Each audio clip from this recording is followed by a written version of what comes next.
in the ancient city of Uruk, whose walls gleamed beneath the unrelenting sun of Mesopotamia, there lived a king unlike any other. Gilgamesh, 2/3 divine and 1/3 mortal, towered over his people not only in stature but in ambition.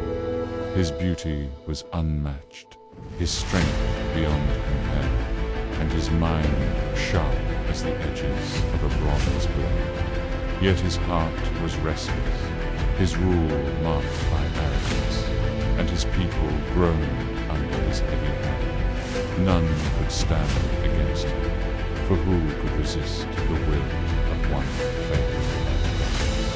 He would take what he desired, wrestle any man to the ground, and force his will upon them. In desperation, the people of Uruk cried out to the heavens, and the goddess Uruk, who had shaped mankind in clay, heard them. From the sacred waters and the dust of the steppe, she fashioned a man, wild and untamed, a mirror to Gilgamesh's own strength, challenging who might be. This man was Enkidu, clothed in light, running with the gazelle, drinking from the rivers alongside the beasts of the plain. Enkidu knew nothing of the sea, nothing of the mountains, nothing of the ways of life.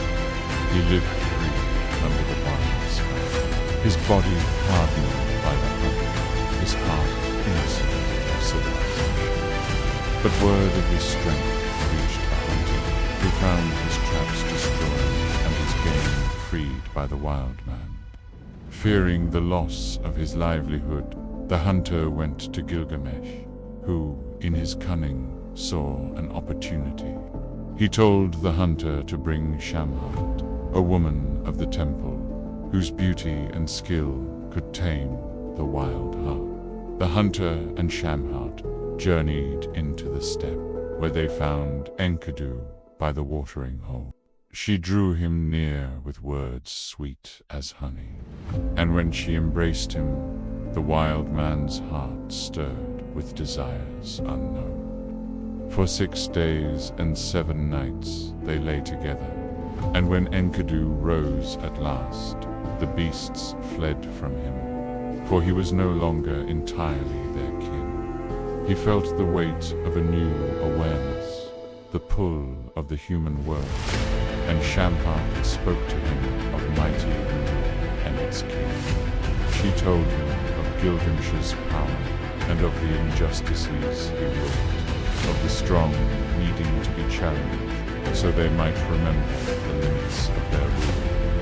Enkidu's heart burned with a new purpose. He traveled to Uruk, where the streets were filled with murderers, the wild men to face them. When at last Enkidu and Gilgamesh met by the spirit, they locked eyes, and the earth itself seemed to tremble. They grappled in the streets, the force of their struggle shaking the very walls of the city. For hours they battled, until finally Gilgamesh, straining with all his divine strength, forced Enkidu to the fight. But instead of hatred, a strange respect grew. The fight had forged a bond stronger, and from that day forth, they became brothers in spirit, inseparable in their friendship. Restless still, Gilgamesh spoke to Enkidu of a great place. In the far-off Cedar Forest dwelled Humbaba, a monstrous garden placed there by Enkidu, god of earth and wind. His voice was the roar of the storm, his breath death itself. Gilgamesh's eyes burned with the desire to carve his name into the annals of history, to do what no man had dared. Enkidu, who knew the wild places and the wrath of gods, tried to dissuade him, warning of the doom that awaited those who trespassed against Enlil's will. But Gilgamesh's hunger for glory was relentless, and in time, Enkidu's heart softened. If fate demanded death, better to meet it in the company of a true friend. The two armed themselves with weapons of unmatched craftsmanship, forged in the heat of Uruk's forges. The elders of the city blessed their journey, though their voices were heavy with fear. Gilgamesh's mother, the wise Nancy, ascended the steps to the temple and prayed to Shamash, god of the sun, to guard her son and his companion. She adopted Enkidu as her own, binding them as brothers before the gods, with prayers upon their lips and courage in their hearts. The two heroes set forth. For days they traveled, crossing rivers and mountain passes, until the sweet air of the Cedar Forest met their nostrils. But with it came the oppressive weight of Humbaba's presence. Each step deeper into the forest seemed to still the wind and hush the birds, until the world itself seemed to hold its breath. When Humbaba appeared, his face was a shadow, his eyes blazing between the sides. The ground went to a bend, and the air grew thicker with stench. Gilgamesh and Enkidu fought side by side, their blows raining down upon the monstrous god. Humbaba pleaded for mercy, offering to serve Gilgamesh forever. But Enkidu, knowing the treachery of such promises, urged his brother to strike. With the favor of Shamash, they dealt the final blow, and the great guardian fell. The heroes cut down the towering cedars, fashioning a massive gate for Uruk, and from the finest timber they crafted a raft to bear them home. Their triumph echoed through the city, but victory had drawn the eyes of powers both divine and dangerous. The goddess Ishtar, radiant and terrible, looked upon Gilgamesh and desired him. She offered him her love, promising him riches, power, and protection. But Gilgamesh knew the fates of her past. Lovers each destroyed, cast aside, or transformed into beasts. He rejected her with scorn, reciting the litany of her pain. Humiliated and furious, Ishtar ascended to the heavens and begged her father Anu to unleash the bull of heaven upon her. The great beast descended, its breath scorching, its hooves splitting.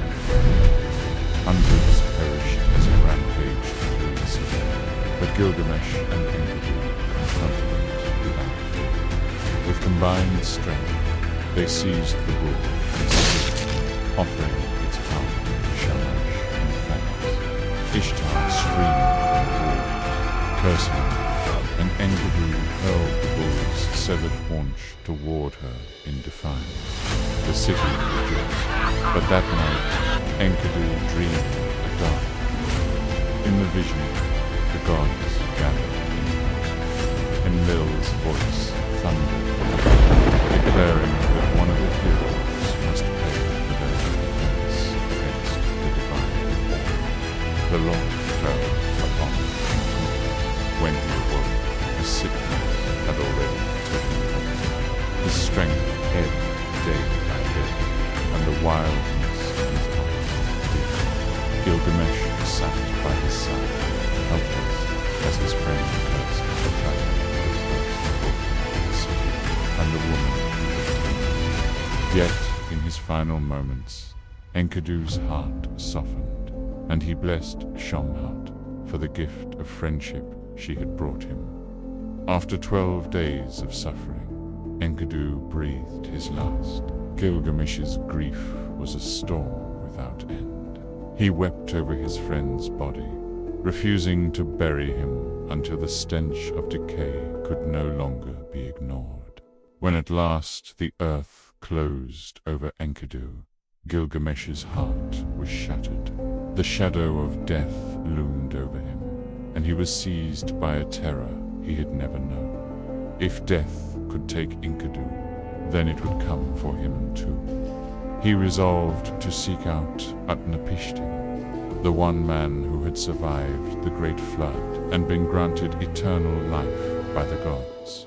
Somewhere, he believed, there must be a way to escape the fate of all mortals. Gilgamesh abandoned Uruk, his royal robes replaced with animal skins, his hair matted, his face lined with dust. He wandered through desolate lands, crossed mountains guarded by scorpions, whose gaze controlled. These guardians, seeing the desperation in his eyes, allowed him passage through the 12 rooms under darkness, beneath the twin peaks of Mashu. When he emerged into the light, he found a garden by the sea where trees bore throughout Mesopotamian, and there he met Cedar, the wise woman. She counseled him to abandon his place, to embrace the mortal joys of food, love, and power. But Gilgamesh would not turn aside. She directed him to Uruk, the boatman who could take him across the waters.